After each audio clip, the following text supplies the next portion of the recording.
we're speaking about today is how to hit your quota every month this summer. Who doesn't want to hit their quota every single month? So let's try and figure out how to do it in the slower months, okay? So first off, I wanted to introduce our incredible panel. Sam, Sarah, and Mike, thank you all so much for taking the time to join us today. We really appreciate it, and welcome to another Sales Hacker webinar. Thank you. Thanks for having us. Awesome. Okay, so before I dive into it and we kind of start the conversation off, I do like to get a bit more information or a bit more of an introduction from each one of you so we can get a bit more acquainted with each other as well as with the audience. So Sarah, why don't I start with you? Do you mind just giving us a bit of background on yourself, what you're all about, so we can get to know you a bit better? Yeah, absolutely. So I'm the head of coaching at Predictable Revenue. So what I'm doing each day is working with sales leaders and sales teams on exactly this that we're talking about, how they can hit their quota, hit their revenue targets all the time. And that's usually through kind of playbook building, coaching, training, and some more strategic stuff. And as far as my background and kind of working my way into this role, I've been through a lot of the roles that you guys are out there doing right now. And so I've done the grind, been through the summer months where you're like, oh man, there's 2 people who've replied to me. How am I going to get to my quota? So yeah, I was SDR manager, and then an SDR manager for kind of multiple teams at once, which is just one of the joys of getting to work for Predictable Revenue. And now the head of coaching. And I'm excited to be here and talk with these other experts about this and talk to all you guys. Sweet. Well, Sarah, thank you so much for taking the time. Super excited to hear what you have to say and your experience. So great to have you, and thank you again. Let's pass it over to Mike. Mike, do you mind just giving us a bit of background on yourself so we can get to know you a bit better? Sure. Yeah, Mike Iannuzzi here. I'm based in Raleigh. I'm the director of sales development over at Drift.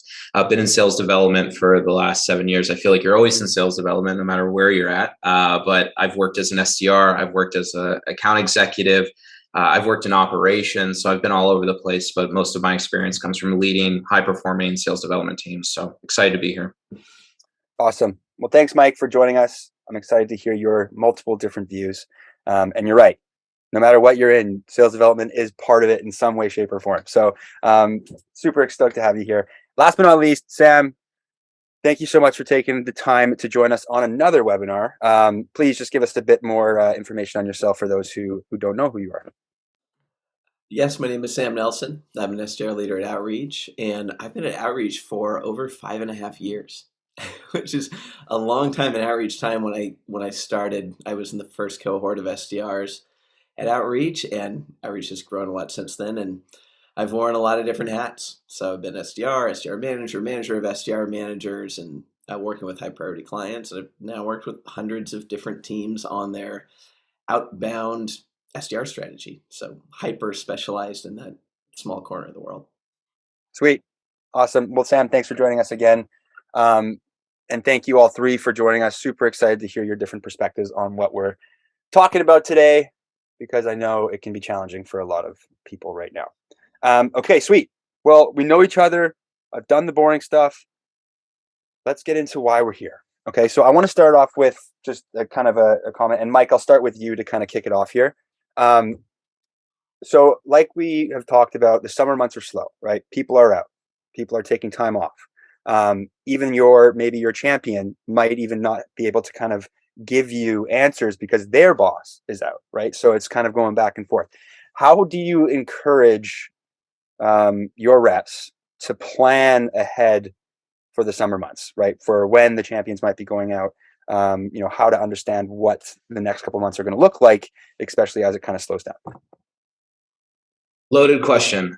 So I think this doesn't only apply to summer months, right? Like this applies to the holiday months like Thanksgiving and end of year, but specifically around summer. You got to have a plan, right? You got to pay attention to the data and understand if your touches per meeting are going up, you need to put in more touches, right? You might have to go deeper into some accounts. You might not be able to go after the direct influencer or decision maker. You might have to start a little bit lower. So having a plan around this and working on it with your manager and the account executive that you support, or if you're an AE with your manager, it's critically important to have a plan and understand, okay, how much how much run rate business am I going to go after where it's automated or manual touches? How much am I going to touch directly with more of an ABM approach, and really having a plan around your quantity and quality and your messaging around that. And this, we could talk probably for 2 hours about this, but understanding the data behind what you need to do and recognizing the lull when it goes down and when you need to uptick calls or emails or outreach, I think that's really important to watch for. And then being smart around it. I'm a big fan of going direct and just having a direct conversation. Have conversations with your prospects. I know a lot of people are going to be out the week of the 4th, or you might be taking a summer vacation with your family.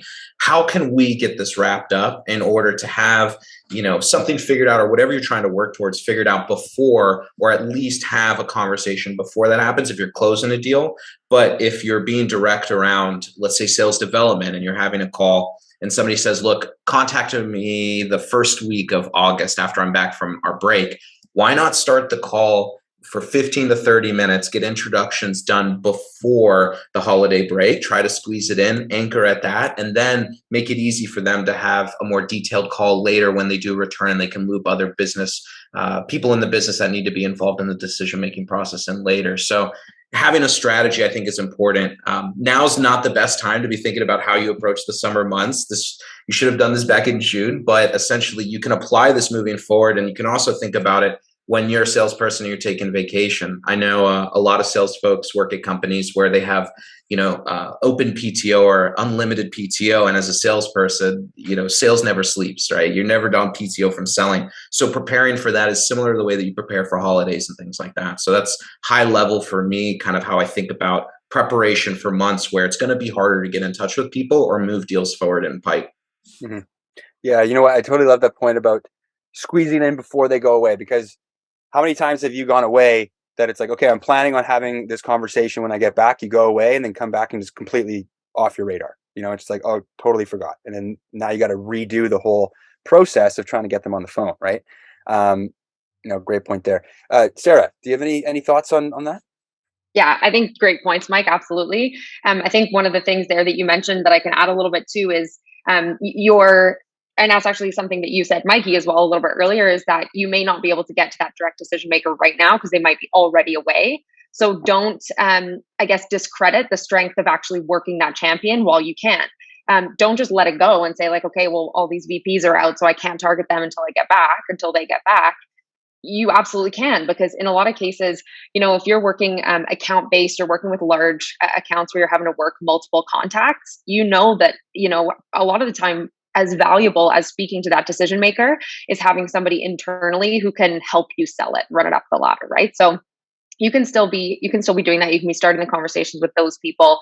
And then as well with the types of touches, we know that across the board right now, personalization has a massive impact. So if your strategy during the time when all of your people are around is to go a little bit more high volume and a little bit lower personalization, how about now you increase your conversion by throwing in the personalization, and maybe you're leveraging your sales engagement tool like an outreach or whatever, where you can see the engagement popping up. So you get those notifications going. You can see when somebody's read that email once, twice. So you're getting rid of the pixel tracking potential fake open on that email. So set that trigger for 2 opens. That person's around.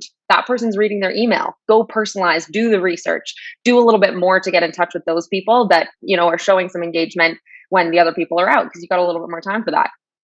Mm-hmm. Yeah. Utilize the intelligence piece to it, and understand it, what's going on there. Sam, on the outbound side, what are your thoughts there, and, getting your reps to kind of plan ahead and so on?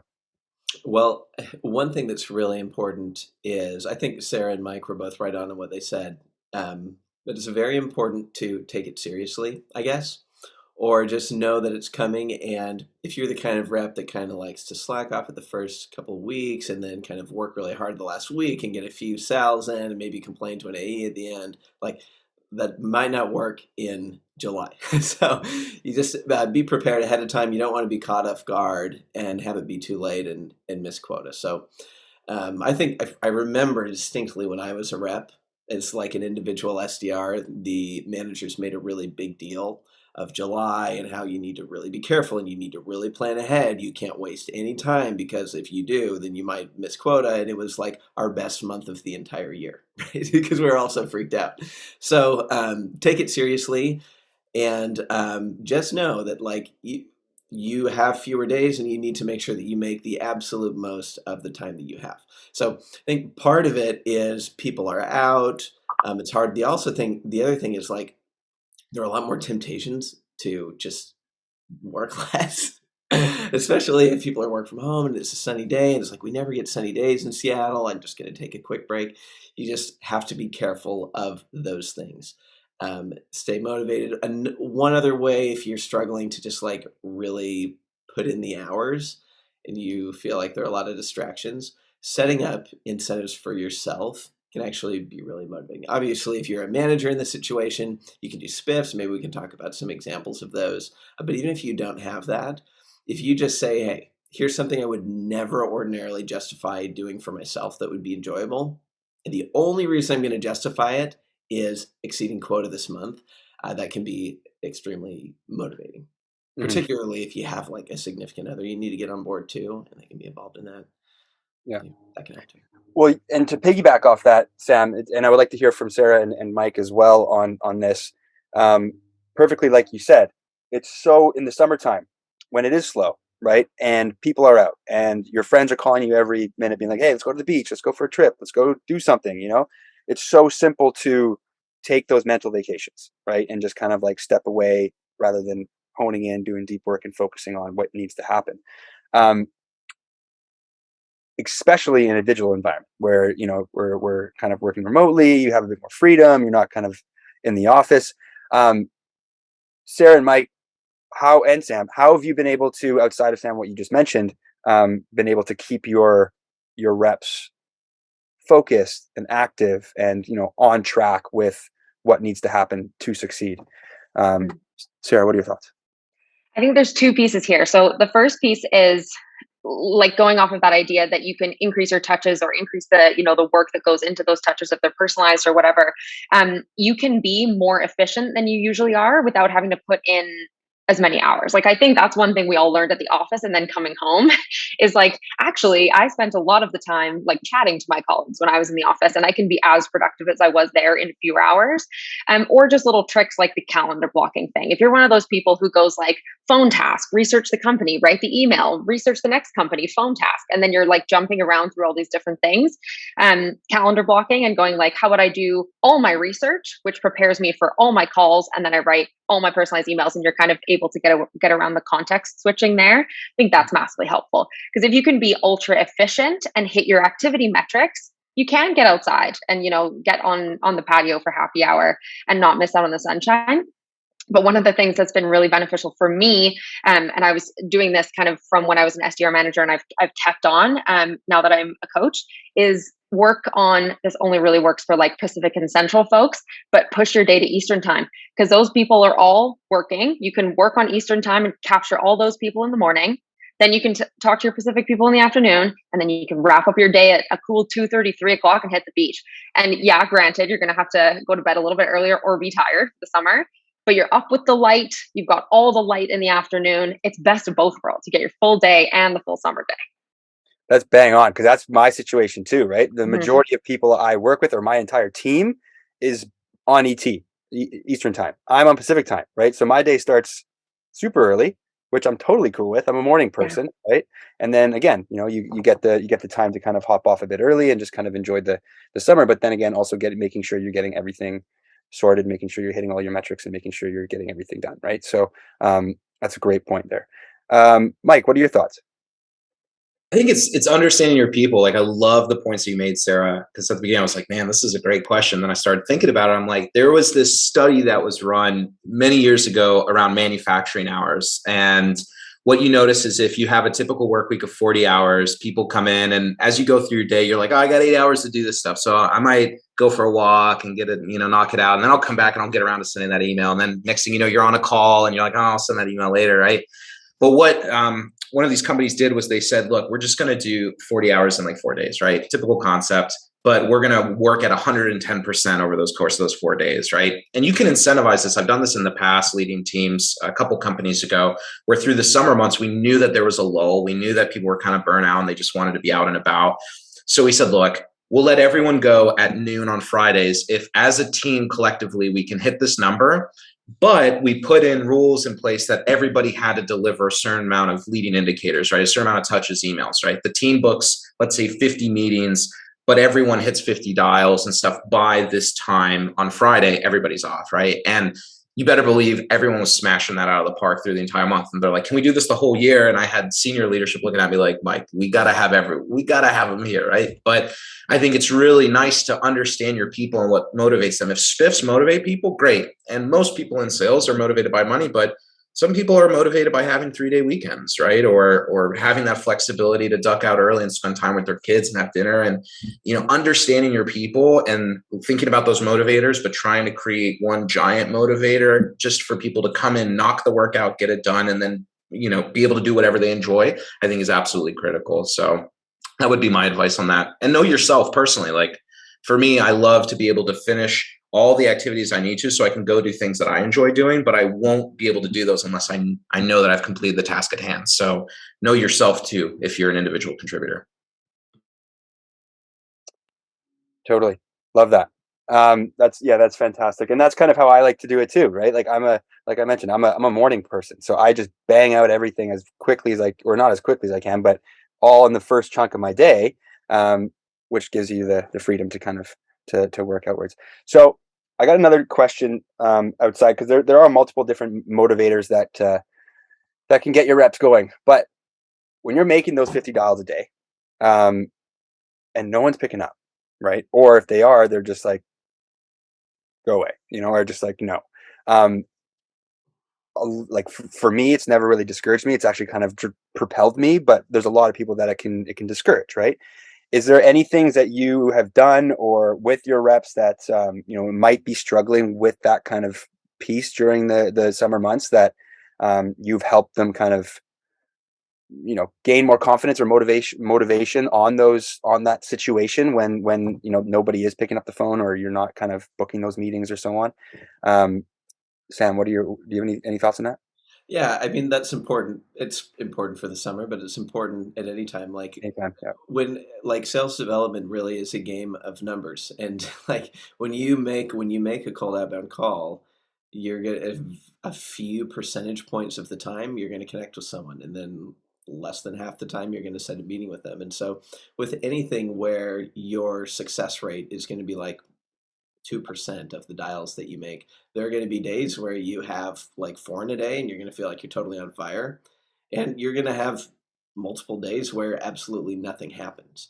And so I think it's just really important to remember that this can happen at any point, and this will happen. You'll have super hot streaks and super cold streaks that have nothing to do with you. It's just like a law of, small percentages, expected values of being an SDR. So it's important to keep that in mind, and it's important to just remember you just stay the course, and things balance out over time. So don't get too psyched out about no one's picking up. It must be because it's summer, and so therefore all of my time is a waste right now, and so I should probably just be outside hanging out. A lot of times it's just like, yeah, you're gonna have days where nothing happens, and the connect rates aren't so much lower during summer that it's not worth working.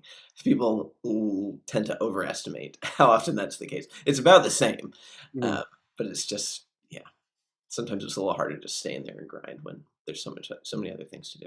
Yeah, exactly. Just the external factors pulling you away. Mike or Sarah, do you have anything to add to Sam? I got one piece to add, right? Like if you're having struggles and motivation around like when to call, or like kind of reeling over when you're going to actually just double down and make the calls, use data. Like understand during the week, when are people most likely to connect? Like if you're using a tool, not to plug Sam, but like if you're using Outreach, you can literally pull up a report and see when your team's making calls or when your peers are making calls and when connection rates are happening. For example, if I was an SDR and there was another SDR on the team that's absolutely crushing it and getting so many connects, I'm looking at who that person's calling and when they're calling, the personas they're calling, and I'm mimicking that, because there's a key indicator there. If you're making all your calls between 2 o'clock and 4 o'clock every single day and saying, "Oh, I can't get a hold of anybody," look in your own company if you're targeting a similar persona and look at their calendars and see when they are busy. Odds are they're probably booked between those times. So there's no surprise that you're calling and nobody's answering, right? So you got to be smart about when you're actually putting in this effort. I tell my team all the time, if we know that we have a 10 or 15% connection rate between 9 a.m. and 11, come in, knock out all your calls between 9 and 11. And I'm not going to, argue around why you're not making touches in the afternoon, right? Be smart and intentional about the actions that you're taking, especially through these more challenging months. Yeah, I think that's a great point. Absolutely, leveraging the data is huge. And if you can look back, obviously, if you've got a bunch of data historically and say, it goes back to your earlier point, Mike, about like it helps you plan for what's coming up because you know that that's about to happen. But one of the pieces that I think goes along with that is, so you've got your activity target, you know how many dials you're supposed to make, you've got to do it. That's like table stakes. However, if nothing is happening in that time, but you've gotten through all of them in the morning, how about you go out and figure out a new way, a new strategy, go try out some stuff. Like, when you watch a webinar and you're like, that sounds like a cool tactic, but I don't really have time to try that normally. Well, do you have a little bit more free time because you're not having as many people reply? Why don't you go out and try that new strategy? And chances are you find something new that works that helps you exceed your quota and you get to bring it back to the whole team. And that was always my thing as an SDR is like, I 100% had the phone reluctance. I'm not going to lie, not great with the rejection thing, but I was like, I have to do it. I can't get around it. But what I can do after I finish my calls is try to find an even more effective way of booking meetings. Then there's no way my sales manager is going to tell me I can't do that thing. If I can exceed my quota, doing it the other way, I will be allowed to make less calls. So if I hit my minimum and do what I'm supposed to do and use my extra time to do something even more efficient, then I can say, hey, I'm suggesting this new strategy. What do you think? And your sales manager is going to be like, heck yeah, absolutely, if it's more effective. So use it as like a little fuel to go out and find something that works better. If you think it's like, I hate doing it and it doesn't work, find something else. Go for it. Every sales manager in the world wants that. We know that there's not a one size fits all sales development solution. If you find something that kills it, everyone's going to adopt it. Totally. In sales development, it's a game of experiments and A/B testing, right? So it's just, try everything, see what works, and that's what I love to do too, or at least what I loved to do when I was an SDR as well. So I've got a question for myself for those in the audience that might not have the data per se to kind of understand when is the best time to call, who's doing the best in what period of day. Do you guys have any rules of thumb for when the best time to make those cold calls or to reach out to your champions or whoever you're trying to get in front of throughout the day? And anybody can take it from here, but just wanted to get some thoughts for those who might be kind of struggling with trying to figure out when is the best time. Yeah, well, I would say like if you're in a situation where you don't really like have a sales execution platform or something like that, I would recommend that you get one. Just kidding.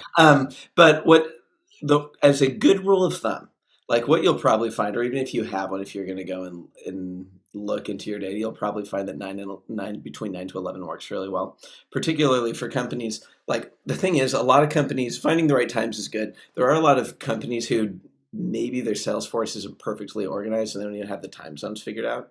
And so in that case, it's like, 9 to 11 Pacific time is a very, very good time to call because it overlaps with a lot of times that are going to work across the country. And so, yeah, I would echo what Mike said about 9 to 11, getting it done early on is a smart way to go about it, all things equal.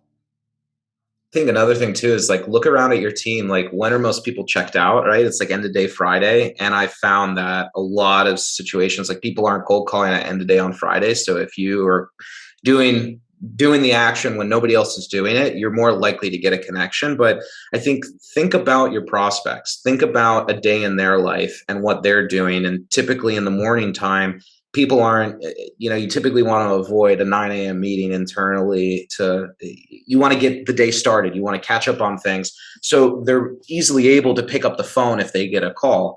If you're sitting if somebody cold calls me during this webinar, right? Like I'm not going to answer it. There's 100% chance I am not going to answer that call. Right. So you got to think, when am I not going to be committed to a conversation or with somebody, and think about your prospect that way. But again, completely agree with Sam. Like those are golden hours to me. First thing in the morning when people are just getting into their day and they're in front of their phone and they can answer. Hey, one more thing on just like specific hours, just to build on what Mike said, is be careful setting meetings really late in the day in the summer, right? Like if you're like the only thing standing between them and, I don't know, those can get delayed sometimes. 1 o'clock in the afternoon is, all things equal, is a very good time to set meetings. It's right after lunch. People tend to be in a good mood. People aren't leaving for the day at noon. So 1 o'clock in the afternoon is a great time. Actually, also in the morning, the 9 o'clock time, if people take it, tends to be good for hold rates too. So make sure you're setting meetings at times that are more likely to hold as well. Love that. Fantastic. Thanks, guys. Okay, so let's move on to another topic here. Okay, so in the summer months, we have two different funnels, inbound versus outbound, right?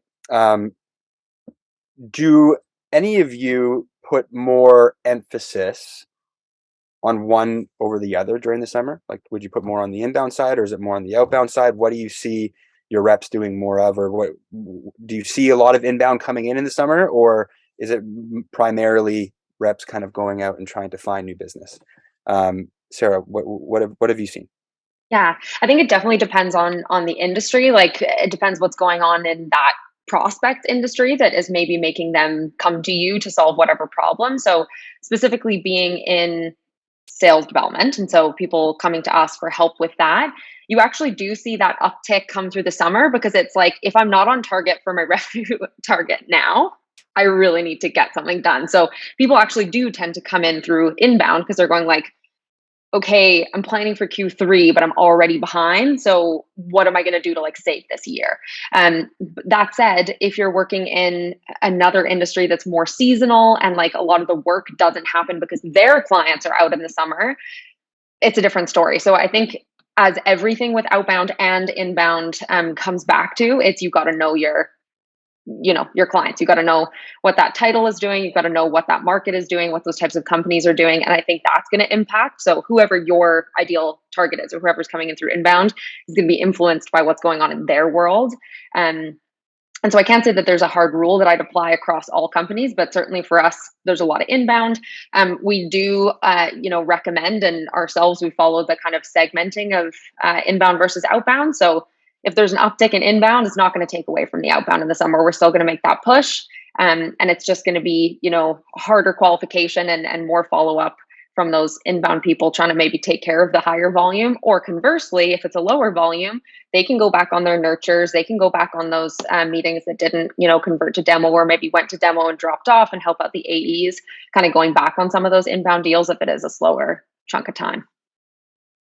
Mm-hmm. I think it's paying attention again. Like, I'm doubling down on this data, but if, let's just say, you support mid-market or enterprise, either or, right? And that oftentimes 60%, let's say mid-market, 60% of all the opportunities that you create come from inbound. And all of a sudden, in the month of June and July, you start seeing that your opportunities are like 40% inbound, right? That means that in order to make up the gap that you're losing on inbound, you need to increase outbound to make up that difference, right? So paying attention to the averages as you're going through these months is really important, to say, like, is my pipeline healthy, right? Because you don't want to realize your pipeline's dwindling in inbound source ops and then say, oh gosh, we got to start this outbound process more, right? Like there's always like a lagging 30 days, because you got to get people into the motion and get into it. And it's going to take some time, right? So paying attention to the averages and understanding, I mean, any salesperson on this call, you could do this for opportunities that you're currently working. If you're an AE or if you're an SDR, ones that you source,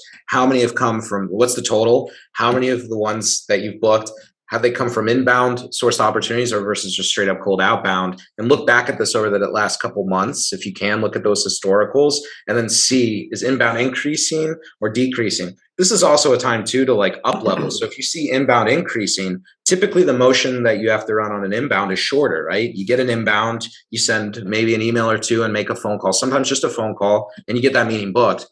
The time spent, if the inbound increases, I would double on the outbound just to make up for pipeline that you might miss in later months and like take advantage of that little bit of wind that you got in your sales. So 2 cents there, but think about the data, the averages, and then leverage to that in order to course correct, whether it's increasing outbounds or doubling down on some inbounds. Mm-hmm. Sam, what have you seen on that? Yeah, I would just say, I mean, my world is outbound, right? Our reps are pure outbound. Occasionally, an inbound will come in for them if they've reached out to someone, and then they come in inbound, but it's primarily outbound. I would recommend in that scenario that you assume that it's going to be pure cold outbound. Plan as if no inbound is coming in, and if any come, that's great. But your plans and your goals and your tracking for the month should be based on pure outbound. If you're an outbound rep, so I would say that inbound's nice, but that's not really my world. Yeah, you can't bank on it, right? That's always one of the reasons that companies go for outbound, is because you're in control of all of the inputs, and then therefore you hope you got a little control over the output. But you just know with inbound, you're at the mercy of all these other things that are happening. So yeah, I couldn't agree more. Like, don't even think about those things, except as Mike's saying, like if you're going down, you got to go up on the other side, but don't let a good inbound funnel influence what you're doing on the outbound side. Keep it going as if you're never going to get another inbound lead. Yeah, Sam, do you see activity increase in the summer months from your reps, or is it kind of just a steady throughout the entire year? Depends on the rep. But yeah, I mean, you want to keep it the same. Reps that are smart will do more in the July months. Got it. But yeah, it's individual. But yeah, planning as if you've got pure outbound, and then there are other specific projects that you can do to kind of juice the numbers if you're a little bit worried. Which we're going to talk maybe about kind of re-engaging existing customers and things like that. There are like specific projects that you can do if you haven't done them for 3 months that are pretty much guaranteed to get you a few opportunities. And so if your flow is a little bit lower than normal and you haven't like dug into the lost opportunities in a couple months, you can set aside a few hours, do that, and almost guaranteed get a few opportunities there to make up any difference that you would get because it's summer. Yeah, no, exactly. And that was what we were going to go into is, how have you been able to get your reps to re-engage those existing customers or those leads that have gone cold or have gone, lost or whatever it is. Mike or Sarah, do you guys have any thoughts on what Sam was mentioning around re-engagement and, driving that? I think it's like, think about what people are doing right now, right? Like a lot of companies are formalizing budgets or they're assessing the second half of the year to then plan for the beginning of next year, right? So like if you've had a conversation and many companies are working opportunities that end up kind of being marked closed lost because they haven't made any decision, right? Run a report of all previous opportunities that aren't still existing where the disposition was essentially no decision. And it's like, look, let's get you an updated quote. Let's get you reintroduced just in case you want to get this into your budget and start the conversation again. And odds are, if you're working in software, for example, there's probably some update or something that's changed from the last time they talked. So having kind of bringing that up and getting that back on the radar, I think is great. And also just for closers too, right? We want to hand qualified opportunities. So knowing that the budget cycles are coming up and having conversations around them and trying to be on that line item, right? Like it's absolutely critical to get in front of them now, not in January when the budget's already been locked down and approved. So great points, Sam, on the re-engaging close loss ops over the last 3 months or 6 months. But even better, if somebody just dispositions for no reason, no decision, it's a great time to get back in touch with them. Yeah, that's bang on. And just to build on what Mike said, like actually to get a little bit tactical, if you want to kind of take a few hours and look into cold or lost opportunities, You want to go and you want to look for bad timing and things that were held not qualified for a reason that could possibly change. Like Mike said, things change so much in tech. Like 3 months can be a very, very long time. You can have new management, they can have different priorities, the economy might have changed, like a billion things can change in that time. And so if you find those ones, like the low-hanging fruit is bad timing or not qualified or something. But if an SDR has already gotten through to this person, or a meeting has held with this person, that's the hardest part of cold outbound, is getting that to happen. So if you find the list of those people and you find the ones where situation might have changed, you'll always find a couple of opportunities there. And you just need to follow the exact same play that worked in the past. And you can just go in to your sales execution platform and you can see, okay, like they got a meeting via phone. It was this phone number. If you call this phone number at that exact same time when they connected with them last time, over a few days, you have a very good chance of getting through to them. You know that they're likely to take a meeting. So find that huge group of people that are easy to set meetings with. It's guaranteed some of them will have a different situation, and you can juice your numbers like 30% if you haven't done that in a few months. Yeah. And speaking of the kind of side project, and it's a little bit outside of the realm of the re-engagement, although you can re-engage from this bunch as well, is what we call like the mid bounds or the MQL. So if there are leads that are being generated that aren't hand raisers through inbound, but they're engaging with content, they're downloading things, they're looking for case studies, those types of leads. Of course, this depends on your organization. Sometimes it's inbound reps that are responsible for going after those, but in a lot of orgs, it's either not being done at all, or it's the outbound rep, the rep's job to try and generate meetings from there. And it's another one of these groups where you've got a little bit of an in, right? You've got a trigger for outreach. You understand what they were looking for. You can extrapolate what types of problems maybe they're encountering that made them go look for that specific piece of content, download that piece of content, especially the people that have downloaded a lot and maybe their score is increasing. So in those ways, you've got this trigger, you've got something that could be used as intent, but then at the same time, they are closer to the outbound side in terms of your approach because they have not raised their hand. They have like categorically not said they want to be spoken to, but they know who you are, they know the company, and they potentially have a problem. So those I find are always like this wonderful sort of cream on top. You've got your baseline outbound stuff that's true cold, and that's where you want the bulk of everything to come from. But if you can run a little bit of that kind of in the background in tandem on top, or beef it up a little bit in the summer, I think it's another one of those places that you can go get extra meetings. Mm-hmm. Love that.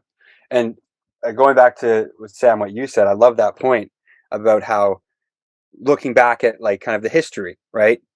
What worked, what got them on the phone, what time did they pick it up? And then going from there, because I feel like a lot of people don't actually dive deeper into kind of that whole piece. They just kind of pick it up and get going, right? So that was a nice tip and trick that I will definitely take away and use. Actually, one more thing on that. When you do cold call those people, the pitch can be, I wanted to set up a time to reconnect. And setting up a time to reconnect is about 5 times easier than setting up a time to connect for the first time. And so like talking about it in those terms makes the cold call much easier too. Mm-hmm. Yeah. Warmer too, right? Cool. Okay, so I got a question from our audience. Fantastic. So whoever wants to take it away, just hop right in. But what strategies would you suggest for someone new to sales in creative services, such as branded video, commercials, etc.? What do you guys have any thoughts on that?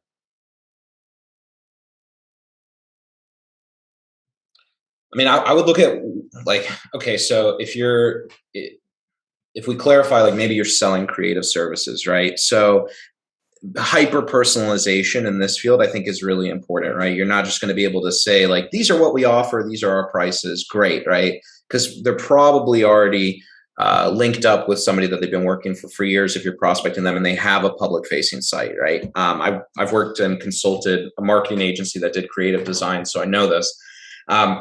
Essentially, what you want to do is you want to talk about their current state, right? Call out what you're seeing, compliment things that you like, look at their presence, whether it's the persona that you're going after, the actual prospect, or the company. Call out that you're paying attention to them and talk about how you might be able to complement certain things and improve them, because you never know if the person that you're prospecting, if you go in and you're like, we could help you do this better, and it's like, well, that was my, baby, right? When I came to the org, and you're kind of calling their baby ugly. You don't want to do that, right? So you want to approach it and say, look, I'm doing some research. I'm doing my due diligence. I'm seeing X, Y, and Z. What if we could help you do this without breaking the bank? And this is the result that we could possibly, deliver for you. I think talking through that is going to be really specific, and just know your audience, know who you're going after. That is not a transactional market, right? That's, a couple deals a year that are pretty large. Think of like the major design agencies and creative agencies. One of the most famous ones, Shia Day, right, who did the original Apple kind of design when they came out with the iPhone and the iPod and things like that, right? Like that was probably the one or two or three projects they did that year. So you got to really know your audience when you're going after it, and really think about that when you're saying this is your current state. What if your future state looked like this? So that would be my recommendation when getting into prospecting those highly specific, very artistic type of fields. Yeah, I agree with that. I think a couple of those points is, the first one is you mentioned in your question, it's account focused, right? It's account based. So we know absolutely we got to leverage a lot of personalization, like Mike said. And the second point there, if you're targeting presumably the marketing titles or related titles at that company, we know that some of the like most difficult people to trick with outbound messaging are sales and marketing, because they're in it, living it all the time.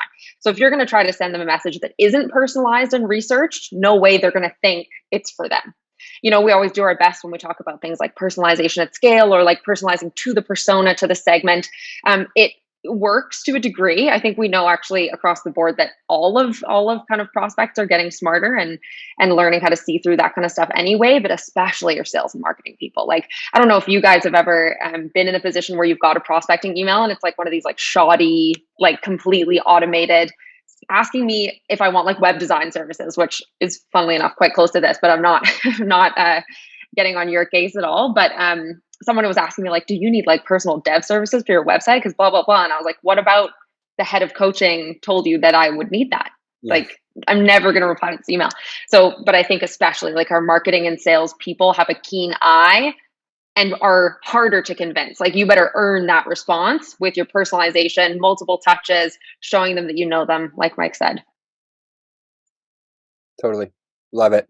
We got a few more questions coming in here. This is great. But I got one from Macy, and she's newly promoted as the SDR team lead. Congratulations. What is the best coaching tactic you all have implemented as sales leaders? Sam, I'll start with you there. Oh, the superlative. What is the very best coaching tactic? Well, I think I would maybe just talk about the things that kind of have the biggest bang for your buck for coaching. And those are, number one, is this outbound? Inbound? Just give a sec here. I'm just going to pretend it's outbound because both. Okay, cool. Okay, so number one is call reluctance. If call reluctance is a problem on your team, that is something where if you can make a small difference, it's for a small lift, you can make a really big difference. If you can get them to go from being afraid of that to doing it, it makes a big difference really fast. The next thing is making sure that they are aligning their efforts to the right people, right? Like personalization works. We all talk about that, but what's the trade-off with personalization? If you take 5 times as much time on something, you reach out to a fifth of the people. And so while that can work, if that's not aligned to the very most important people, it can really backfire and just make people so much worse. And so if you go in and look into their high priority sequences that are maybe taking them 5 or 10 minutes per person, look into those and make sure that everybody is high priority, because anyone who's not is burning 10 minutes of time, and those can really add up. So call reluctance, making sure that energy is focused on the right people. You can usually always improve those fairly easily. Cold calling can be hard depending on the culture, but definitely prioritizing the right people. Those are pretty easy fixes that make a big difference. So before you do anything else, do those, because often people have that as their fundamental problem, especially if they're struggling. So I focus on that. And then the next thing, where there's a huge return on investment for time spent, is ramping. The first week and the first couple of months, the time spent with SDRs and getting right habits there pays off 10x later. It's going to be 10 times harder to fix habits later than it is at the very beginning. They're also new. They're also going to listen to you. It's way easier for things to stick. There's less pressure, and so they can be more focused. So that's what I would say. A little bit long, but the area that you want to really focus your time on for you is those first couple of months. And then the areas where it's pretty easy to get a big lift is focusing on the right people. And if there's a problem with call reluctance, nip that in the bud, try to change that. And when new SDRs are coming in, don't even let that creep in. If you just force everyone to do cold calls at the very beginning, literally every single person will get used to it and just accept it. Yeah, I think those are great points. And I think a couple of things that you can introduce in those early days so that you're building the right habits. One of those things is consistent input equals consistent output, which goes to the point that you made, Sam, of like, we're not even necessarily going to need to do more stuff in the summer. We're always just going to, work as if we're going to miss our outbound target. One of the biggest issues I see, especially in those teams where SDRs have a lot of freedom in how they prospect, which is fantastic. You want to build these sort of self-directed, strong SDRs who can go out and take initiative. But those people who go like, I found a list, I'm gonna import 250 people into the front of this sequence, and then they all stack up because there's too many tasks, and then the sequence gets long, and then they turn it off, and then they find, and you end up with this like, you're not prospecting the same amount of people every day. You're not putting, it's the inputs. You want the inputs to be consistent so that the output is consistent. And only then, to Mike's point, can you measure the data, because you're collecting data without all these crazy variables. So consistent input equals consistent output. You can help them figure out what the right, inputs are, Macy, but consistency is absolutely key. And then the other point of it is back to something I mentioned a little bit earlier with context switching is the calendar blocking. Like, get those habits going where you do the 9 to 11 call block. You don't go, I'm going to call this person, then research another person, and then whatever. Just get it like dialed from the beginning. Yeah. Everything Sam and Sarah just said. I think two things as a team lead, right, is kind of piggybacking off of Sarah's point. Trust the process, right? Like, really understand that it takes anywhere from 8 to 12 touches on an account, right? Maybe across 2 people or 3 people to start getting some traction, and 12 to 24 oftentimes to get a meeting. If you get them before then, great, but level set with your team and understand that it's okay in the first series of touches. If you don't get any traction, don't give up, keep it going. But probably the most important thing for me, even as a director, is like getting on the phones, right? We do call trainings, and I'll do one-on-ones or team trainings, and I'll be like, give me their number. I'm going to call them right now, and I'll put my phone on speakerphone and make the call. Like, get down with your people and never become too far removed from the process. Like, learn to love that process and never lose touch with it, because I think we all know some leaders that might be outstanding leaders, but we might feel like they might be out of touch with what's actually happening. Don't be that person. Like, be in touch with what's happening. That way, when you're communicating up the chain, you really know what's going on, and you have a pulse. You can say, I've called through these MQAs or these inbounds that we have, and this is what I'm seeing, right? Not just what I'm hearing, because we know sometimes salespeople naturally can be kind of dramatic. So I think it's important to understand that and be level with it. Sam's laughing with me, but like, yeah, we know, right? So I think it's important to be real, right? And like, get on the floor and make some calls, whether it's 1 hour, a month, or every week for a couple minutes. Be in tune with that and lead by example, and your people will trust you when you ask them to do something like make a bunch of calls, right? So that's my 2 cents on that. Amazing. Love those all, you guys. Thank you for that. Okay, I want to ask one more question from the audience, and then I will let you guys hop off a few minutes early here. But so Jennifer is asking that they're in a small company. They're currently only doing outbound or inbound leads, but they've started to do outbounding as well. What do you recommend for those that are taking those inbound leads, working those, taking those calls, but still trying to find time to make the outbound process happen? I know Sarah mentioning about the time blocking, but are there any other tips that you guys would have for Jennifer to kind of make sure that the reps are still making sure the inbound leads are getting worked, but then also spending time to work the outbound process as well? Yeah, one thing to watch out for is if you go from inbound to outbound, your instincts for what's good or whether someone has potential is just going to be different. Your instincts are not going to be finely tuned to outbound, so just be aware of that. It's a little bit different of a process. It's a little bit uglier of a process, and just so So just be aware that it's just going to be a little bit different.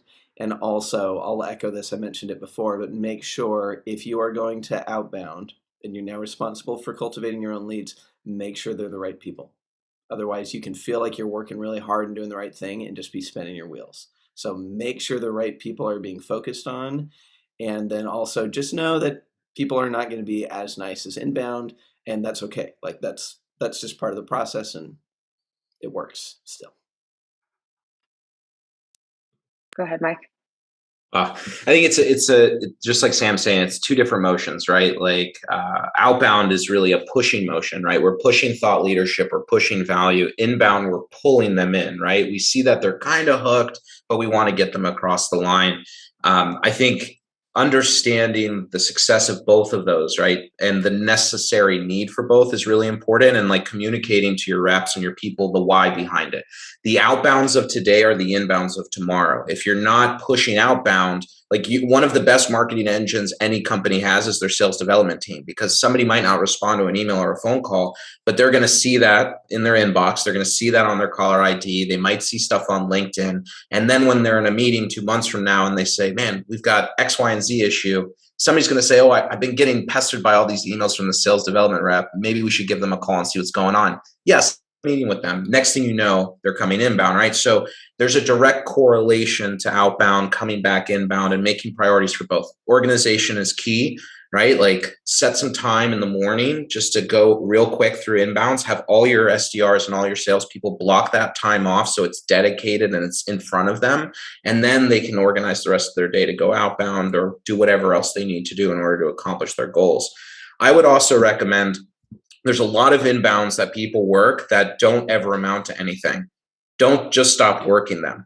Go to their boss or go to one of their peers or somebody else in the organization that's a target persona, because in your mind, you know that something's going on in that business where they're looking at us or looking at your company. And that is a warmer than cold, right? They might be cold. It might be the first conversation they're having. But what could happen from that conversation, they might hang up on you, but they might be in a meeting later on that week and say, oh, this guy called me from X, Y, and Z company. Oh, I was looking at them last week. We should probably, you never know what could happen, and you got to be in front of them. So prioritize, organize your time to make sure you allot it to the right things. But don't think how you could go deeper into some of these inbounds to then go outbound and maximize that. Really quick before we let you guys go, the one piece that I think ties into that is compensation. So, one of the difficult things about inbound is it's easier. It's easier to have the conversation. And therefore, as a rep, you actually really want to have a lot of those conversations. You don't so much want to have the shitty conversations where you're trying to cold call everybody. So if you can, along with that time blocking, say your quota for inbound is going to be higher. It's going to be a smaller per meeting fee. And maybe your quota for outbound is smaller, but it's a larger per meeting fee. So there's that incentive that's tied along with the organization to make sure that you're incentivizing both sides. And then if you can, I would say if you've got enough people, take a look at what it would look like if you did specialize those people so that you had some skill sets that were being honed for those different channels. Like Sam mentioned, it's a different ball game. Yeah. Amazing. You guys are awesome. This has been so good. I've learned a ton. I know the audience has too, because we got a bunch of questions that we unfortunately couldn't get to. But everybody, if there is any that we didn't get to, go follow Sarah, Sam, and Mike on LinkedIn. Shoot them a connection, shoot them a message, ask their questions. I'm sure they'll be more than happy to try and answer everything that you guys have. But again, Sam, Sarah, Mike, thank you so much for spending the hour with me and everybody and giving us your expertise and knowledge and insights. I learned a ton. You guys are awesome. And Drift, thank you so much for sponsoring this event. They're doing incredible things. Everybody go check them out if you don't know what they're up to.